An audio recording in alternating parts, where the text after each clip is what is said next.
我们一起信，当日你们的所作所为，不等于多时。所为，你已经能吸多少就吸多少。 Setelah mengetahui seluruh cerita tersebut, bahkan mengetahui nama kalau leluhur ini adalah Dutien yang telah dikerahkan oleh Yun Kuizi untuklah dirinya, Wang Lin benar-benar terkejut melihatnya. Karena orang tersebut ya orang tua yang menolongnya dalam memahami kekuatan domain. Jadi ya alasan Dutien memberikan 3 hadiah yang begitu berharga, semua ini karena perintah dari Yun Kuizi. Setelahnya, Dutien berkata kepada Wang Lin, apakah dia bersedia menjadi ketua sekte pemurnian jiwa berikutnya setelah dirinya. Mendengar pernyataan tersebutlah, Wang Lin menjadi kebingungan. Mengapa harus dialah yang menjadi ketua sekte selanjutnya? Dutien menjawab, ini berasal dari leluhur sebelum-sebelumnya, yang dimana ia merupakan seorang yang memiliki domain yang cukuplah jarang didapati oleh kultivator lain di seluruh planet ini, yaitu melihat sebuah masa depan.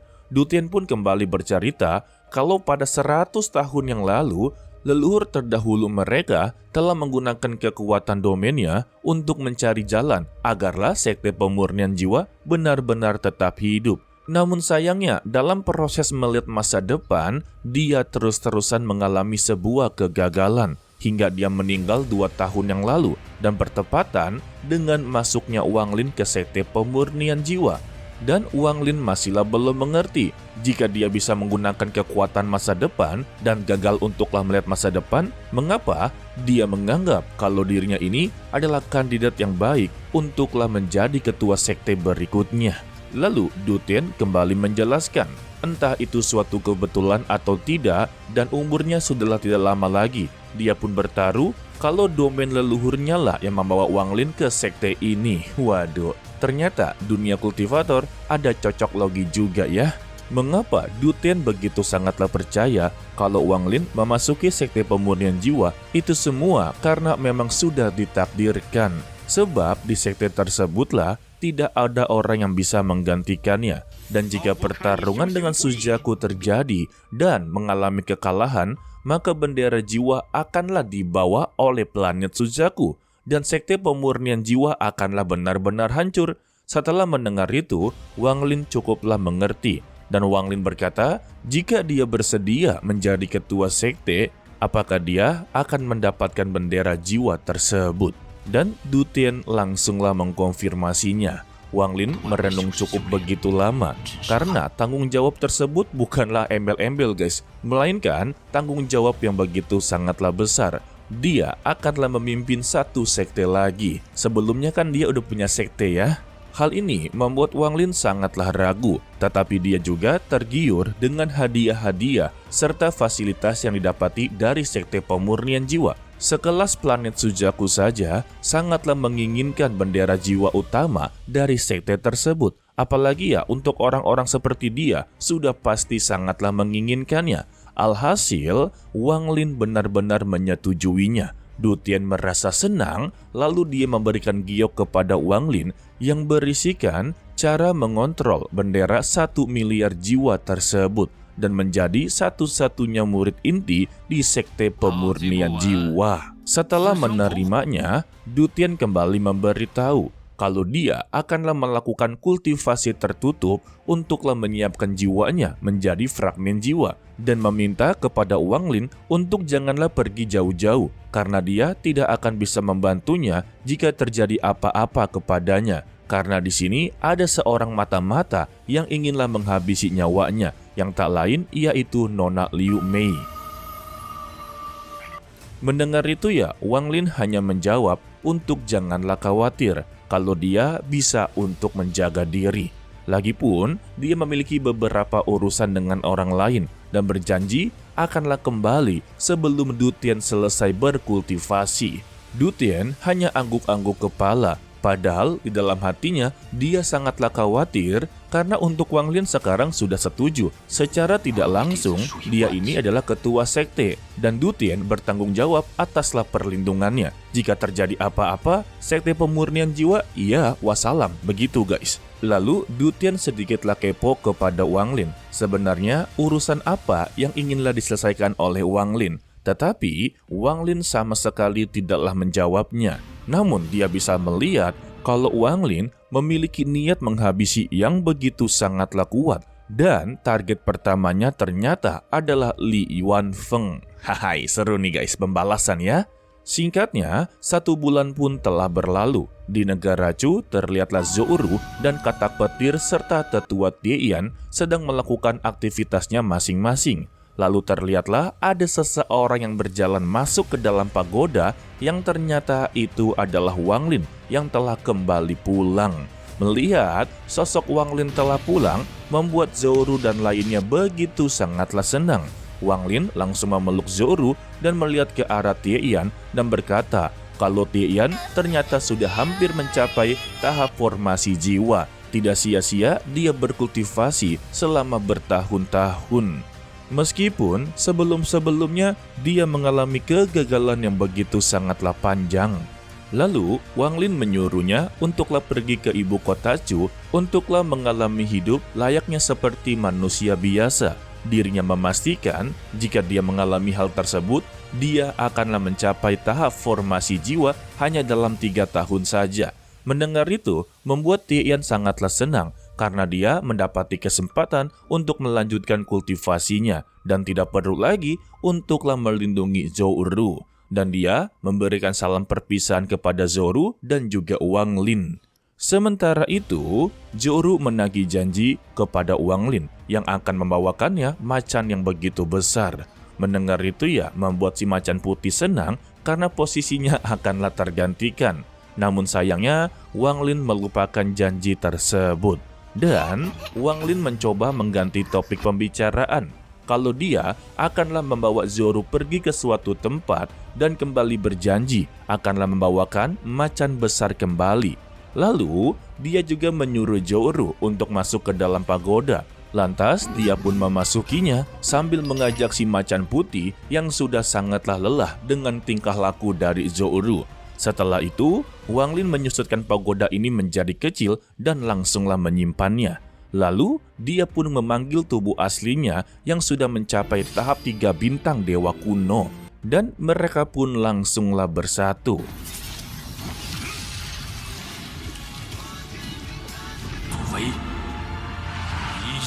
Di saat itu juga, niat menghabisinya langsunglah muncul untuklah membalaskan dendamnya kepada Li Yuanfeng, leluhur sekte iblis raksasa dan juga Sun Tai. Tetapi yang pertama-tama akanlah dia babat habis, yaitu Li Yuanfeng sebagai ketua sekte salju. Calon-calon akan diacak-acak ya. Lalu, Wang Lin membuka surga manik-maniknya atau mutiara surgawi untuklah melihat elemen yang kurang, yaitu logam dan setengah elemen kayu.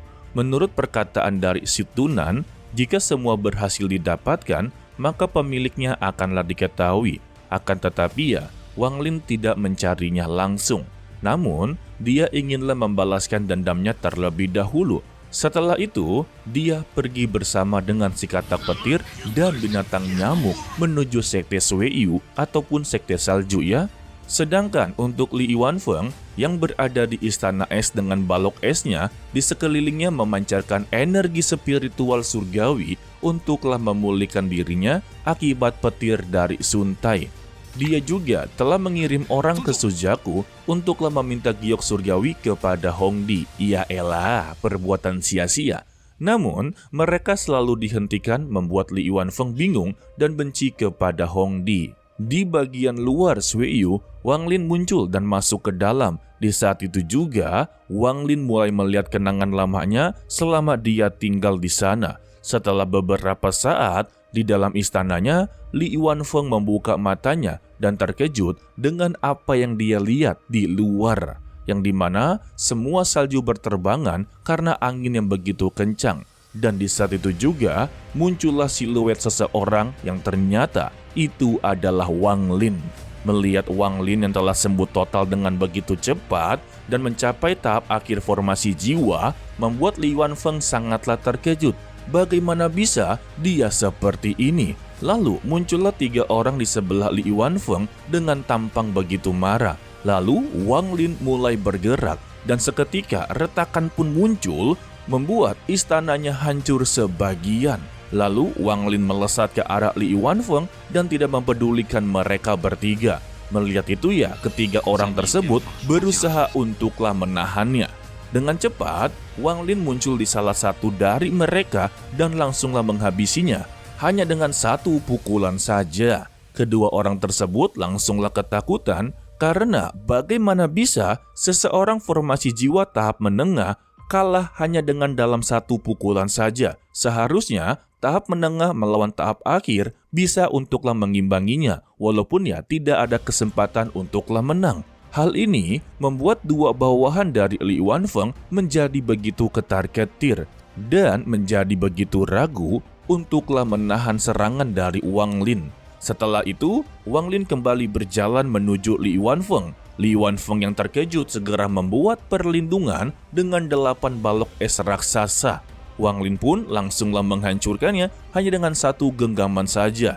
Di saat itu juga, Li Yuanfeng melancarkan serangannya dan berkata kalau Wang Lin akanlah kalah hari ini. Namun, perkataan tersebut sama sekali tidaklah dipedulikan. Wang Lin membalasnya kalau hari ini dia akanlah mengambil jiwanya dan juga memurnikannya. Hai. Seketika, Li Yuanfeng menggunakan kekuatan domainnya. Dia membentuk tanda teh hijau raksasa di atas Wang Lin. Dengan cepat ya, Wang Lin melancarkan pukulannya dan tanda teh raksasa tersebut langsunglah hancur lebur, membuat dirinya menjadi takut setakutnya. Pertarungan mereka menarik perhatian semua orang.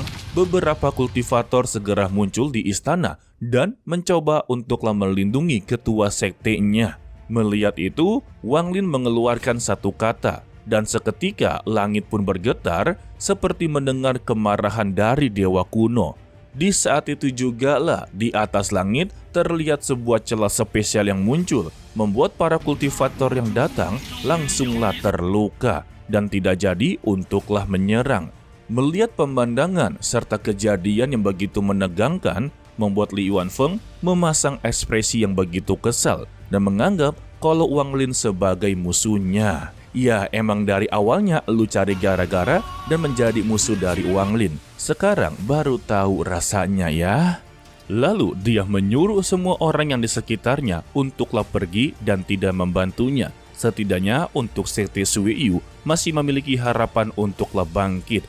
Tetapi Wang Lin tidak akanlah membiarkannya. Dia melompat ke arah Li Yuanfeng dengan pukulan begitu telak dan berkata, mari kita menyelesaikan masalah 2 tahun yang lalu. Wah!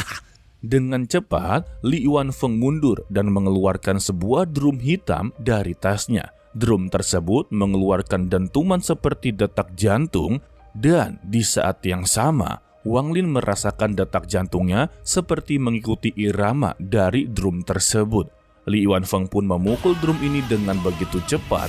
Namun, Wang Lin segera meraung ataupun berteriak dan irama yang mempengaruhi jantungnya langsunglah hancur lebur dan pukulannya mendarat di drum tersebut. Alhasil ya, drum kebanggaan milik dari Li Yuanfeng benar-benar hancur total. Hai. Lalu Wang Lin kembali menghampiri dirinya dan mengejeknya. Apakah hanya segini saja kekuatan sebagai seorang kultivator transformasi jiwa? Mendengar ejekan dari Wang Lin, membuat Li Yuanfeng kembali membentuk segel tangan yang memunculkan raksasa es. Dan Li Yuanfeng langsunglah masuk ke dalamnya. Kemampuan ini sama seperti Hongdi, membuat Wang Lin hanya bisa geleng-geleng kepala. Dia tahu cara untuklah mengalahkan patung es raksasa ini. Dan Wang Lin hanya tertawa terbahak-bahak dan menyerbu dengan pukulannya, membuat benturan pun terjadi. Namun, Wang Lin sama sekali tidak merasakan sakit. Oh jelas dong, tubuh bintang dewa kuno itu sangatlah tebal.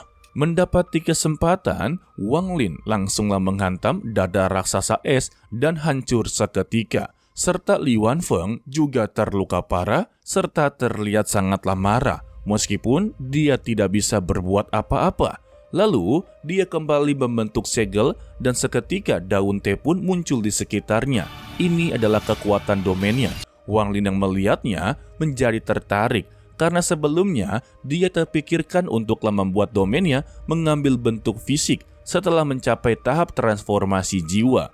Di saat itu juga, Wang Lin langsung menggunakan kekuatan domainnya dan seketika gulungan reinkarnasi pun muncul dan tanda 3 bintang di dahinya langsunglah berputar membuat sosok raksasa muncul di belakangnya. Wang Lin berubah menjadi sosok raksasa. Li Yuanfeng terkejut melihat domain milik dari Wang Lin. Lalu, saat Wang Lin menunjuk ke arahnya, perasaan bahaya muncul dan segera mengaktifkan domainnya, membuat daun teh di sekelilingnya berubah menjadi bunga teh dan langsunglah bertabrakan dengan raksasanya Wang Lin. Alhasil, keduanya hancur lebur dan menghilang begitu saja. Li Yuanfeng yang sudah terluka parah, dia mencoba untuklah bangkit kembali dan masih berusaha untuklah melawannya dengan menggunakan energi spiritual surgawi dan membentuk banyak sekali bola-bola es. Wang Lin segera mengeluarkan bendera batasan dan juga bendera jiwa untuklah membuat perlindungan. Namun, pertahanan yang dibuat oleh Wang Lin tidaklah menghentikan bola-bola tersebut. Alhasil, Wang Lin memutuskan untuklah menyerbu dan menghancurkan dengan tinjunya. Dan Wang Lin merasa tidak sabar untuklah mencapai tahap transformasi jiwa agarlah dia bisa menggunakan energi spiritual surgawi kepada barang miliknya. Di saat itu juga, Li Yuanfeng sudah semakin gila karena dirinya mulai bergetar dan tidak bisa menahan energi spiritual surgawi yang terlalu banyak sebab dirinya adalah kultivator yang mencapai tahap transformasi jiwa dengan cara paksaan membuat dia tidak bisa menggunakan banyak sekali energi spiritual surgawi. Lalu, bola es terus-terusan berdatangan dan dihancurkan oleh Wang Lin hanya dengan tinjunya saja. Namun, karena jumlahnya sangatlah banyak, salah satu bola es berhasil mengenai Wang Lin. Tetapi dia dapatlah menghancurkannya karena energi spiritual di dalam bola es tersebut terlalu sedikit. Melihat itu, membuat Li Yuanfeng kembali kesal sekesalnya dan mengeluarkan 2 lonceng perunggu. Wang Lin segera menyadari kalau lonceng tersebut merupakan harta karun yang menciptakan sosok yang mengaku sebagai si Tunan. Di saat itu juga, Li Yuanfeng mengaktifkan segelnya. Seketika, loncengnya pecah dan membentuk kabut hitam dan 2 lengan. Lalu dia menunjuk ke arah Wang Lin dan kabut hitam tersebut langsunglah menyerbu ke arahnya. Akan tetapi, Wang Lin dengan begitu mudah memotong kedua lengan tersebut dan langsung menyegelnya kembali dengan bantuan dari bendera batasan dan jiwanya serta kedua lonceng miliknya. Lalu, Li Yuanfeng sudah tidak memiliki harta apapun untuklah menghadapinya. Dia memutuskan untuk cepat-cepat melarikan diri. Namun sayangnya, itu tidak akanlah terjadi. Wang Lin dengan cepat muncul di hadapannya dan melancarkan beberapa pukulan hingga Li Yuanfeng langsung terjatuh. Li Yuanfeng yang sudah sekarat pun berkata kalau dia akan membawa Wang Lin pergi bersamanya ke neraka. Dan dia pun menggunakan cara terakhir, yaitu meledakkan dirinya. Wang Lin yang melihat aksi bodohnya hanya berkata kalau dia meledakkan diri, hanya orang-orang sekte Sueyu sajalah yang akan dia bawa. Sebab untuk diri dia sendiri bisa pergi dengan begitu mudah melalui celah spesial. Setelah mendengar itu, membuat Li Yuanfeng tersenyum pahit. Sebab dia sudahlah disekakmat oleh Wang Lin. Alhasil, dia mengurungkan niat untuklah meledakkan diri dan menyatakan kalau dia menyerah dalam pertarungan ini dan Wang Lin bebas untuklah menghukumnya asalkan negara Sueyu benar-benar bebas. Di saat itu juga, Wang Lin langsunglah menggunakan teknik ekstrasi jiwa kepada Li Yuanfeng. Alhasil, Li Yuanfeng berhasil untuklah dikalahkan. Setelah kemenangan tersebut, Wang Lin langsunglah menyebarkan perasaan ilahinya dan memberitahu kepada seluruh anggota dari negara Sueyu kalau mereka tidak diizinkan untuk memiliki seorang formasi jiwa atau di atasnya. Jika tidak, maka dia akanlah datang untuklah menghabisi praktisi yang berada di ranah yang dia sebutkan. Dan untuk kultivator yang sudah mencapai formasi jiwa atau sudah terlanjur, Wang Lin memberikan mereka kesempatan untuklah hidup, tetapi kultivasi mereka langsunglah disegel, jadi hanya mentok di formasi jiwa saja. Gara-gara semua ini juga membuat negara Suiyu yang sebelumnya berada di negara peringkat kelima langsunglah anjlok parah menjadi peringkat ketiga. Dan Wang Lin langsunglah pergi dari negara Suiyu. Tujuan berikutnya yaitu klan iblis raksasa. Wadidaw. Dan kita akhiri untuklah video kali ini. Mimin ucapkan terima kasih kepada kalian yang telah menonton sampai akhir. Pesan dari Mimin, tetaplah menjadi orang yang baik, walaupun itu sangatlah sulit. To be continue, sampai jumpa di video berikutnya. Bye-bye. 夫等你多时，祖为，你一经能吸多少就吸多少。